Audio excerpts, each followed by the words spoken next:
I often get asked of like, hey, Kurt, I see you work on a variety of stuff, you know, do I try to go in a large direction right away? What do I do? I've never worked on a card before, but, you know, just point me in the right direction. So if that sounds like something you might have asked yourself and you're a modern era collector, the first thing I would say is get comfortable just cleaning up and prepping the surface of cards, the back of cards.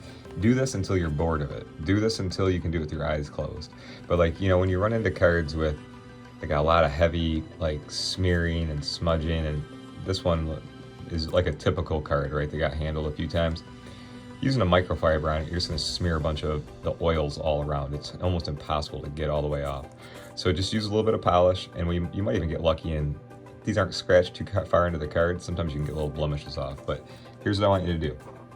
So here's a brand new can of polish. All right, so then what I want you guys to do is just, you gotta almost just wake it up a little bit. Just be always gentle with it. And I just go across the entire surface. I go around the circumference of the tin. And you don't need to use a ton, and you don't want to dig it up. You just want to use one layer at a time, almost like chapstick, all right? So, and the more you use it like this, it will just stay awesome for you, and it'll last you a long time. So, also, always get comfortable. You don't have to do the whole card at once, you know, just go ahead and put a little bit of polish on the area you're working on. I generally like to work on half a card at a time. I can feel like I can just focus on it a little bit better. And I feel too, guys, like even if you pull cards out of the pack, they always seem to have like some sort of film or some sort of dust or some sort of something on it. So I know this takes a couple extra minutes, but I'm telling you, you just get in the habit of doing this and you're not going to leave anything behind. So like, as you can see from the foil, like see this foil and then see that spotty foil that you got down there? That's just all stuff that takes away from the look, you know? So I promise you can get into edges and corners and using moisture and all that fun stuff. Just, I'd say maybe just practice one thing at a time,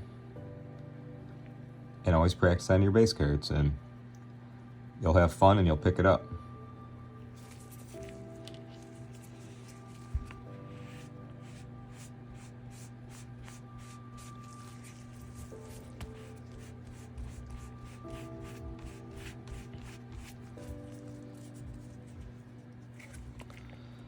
It's like much better, right? So guys, just practice that. And don't be discouraged if you guys ever, you know, sometimes you'll get those little fine scratches that will just stay in a card. Feel free to put a couple applications on them. Sometimes it's like just kind of dead, dried plastic that will linger on the surface. So try every time. But if you can hold it up to the light and you see that it's like scratched into a card, there's not much you're gonna be able to do. But a lot of times you'll be able to clean them up a little bit like that, you know? So that's what I'm talking about, that nice mirror finish. Do the exact same thing on the back, but that would be my step one, you guys, if you're brand new to working on cards. Get good at one thing at a time, and if you collect modern era cards, there's nothing really more satisfying than taking it from all cloudy and kind of beat up to looking much better. I hope this helps. I appreciate you guys so much. I'm Kurt with Kurt's Card Gear.